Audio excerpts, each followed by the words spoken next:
Isu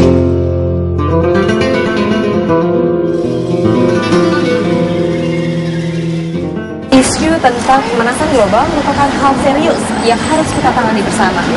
Di Birmingham, Inggris terdapat The Islamic Foundation for Ecology and Environmental Sciences yang diprakarsai oleh Fazlun Khalif. Dan dalam dinamika Muslim Inggris kali ini, kami akan mengajak Anda mengenal lebih jauh sosok seorang Fazlun Khalif.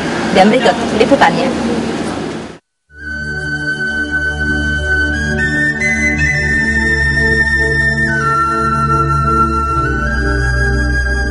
Bagai bola salju, isu-isu tentang lingkungan terus mendapatkan perhatian semakin luas.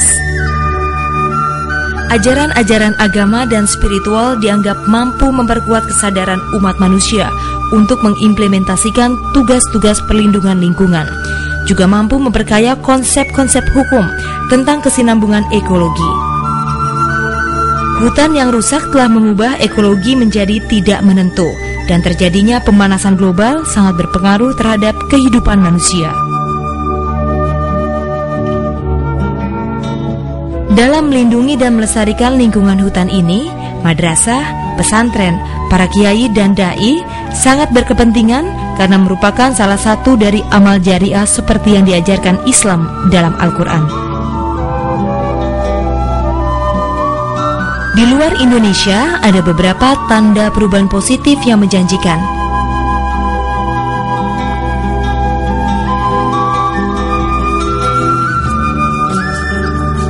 Islamic Foundation for Ecology and Environmental Sciences yang berbasis di Birmingham, Inggris, sedang mengembangkan sejumlah program untuk institusi-institusi keagamaan di negara-negara Islam di seluruh dunia. Berdiri pada pertengahan tahun 1980-an, lembaga ini meneguhkan diri sebagai lembaga yang mendekati isu-isu lingkungan hidup dengan prinsip-prinsip Islam. In the research that we have conducted, I have discovered that in the study of Quran, that there are over 260 verses in the Quran referring to Allah's creation, meaning the trees, the birds, the animals, the wind, the sun, the moon.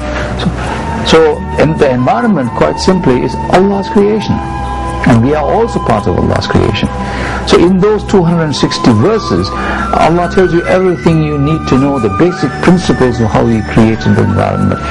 And it also says in Quran, the environment is in Mizan. Allah subhanahu wa ta'ala has given us the role of Khalifa to maintain that Mizan.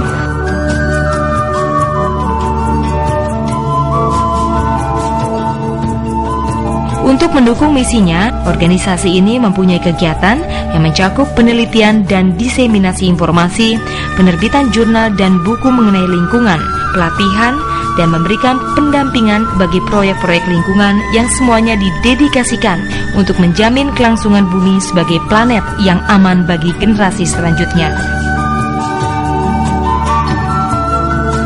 Bapak tiga anak ini telah 6 kali mengunjungi Indonesia. Lembaga yang ia dirikan memiliki proyek kerjasama dengan Jawa Barat, Sumatera Barat, dan Nangro Aceh Darussalam. Ia memuji Indonesia yang disebutnya memberikan kabar mengembirakan bagi masyarakat internasional dalam memerangi pemanasan global.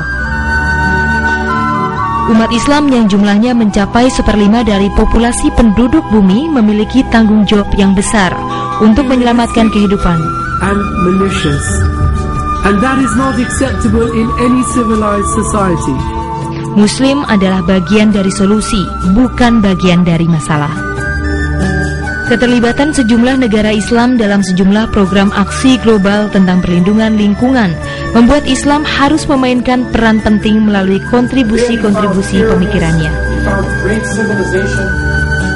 Dalam setiap kegiatannya, Anas Al-Tikriti, pendiri Muslim Association of Britain, selalu menghimbau masyarakat untuk selalu peduli terhadap beragam permasalahan yang tengah menimpa kaum muslim di bumi ini. So basically we distinguish between the political events and what is the reality of Islam and Muslims and what the challenges they face and how they face it. They are brothers and sisters to all people who walk on this earth. That their mission in life is to make life better not only for themselves but for everyone else around them.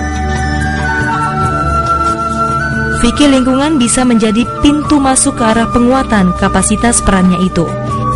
Bukan saja untuk memperbaiki kualitas perlindungan lingkungan di negara-negara muslim itu sendiri.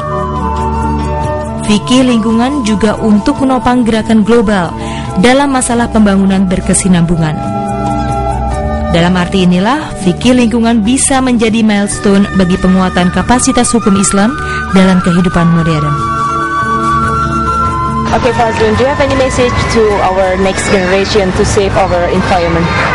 Yes, there are quite simple principles to follow. The 3 R's called reduce, reuse, recycle. So the important thing is first to reduce consumption because we have too much. Reduce Reduce consumption. Other is to reuse. Whatever you can reuse, don't throw away. Reuse or give to other people who can reuse it. Right. And the third one is recycle. Very important. Okay. And the whole world is about recycling, natural world.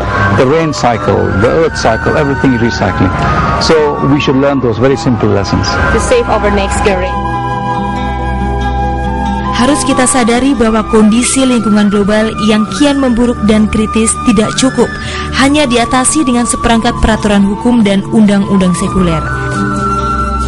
Tetapi juga perlu kesadaran otentik dari relung-relung batin setiap individu yang wujudnya adalah nilai-nilai moral dan agama. Nah pemirsa, demikianlah pesan singkat dari Fazlun Khalid bagaimana cara melestarikan dan mempertahankan kelestarian lingkungan untuk generasi penerus kita. Untuk Dinamika Muslim di Inggris, Sintar Sondani dan Yeremia Leo melaporkan.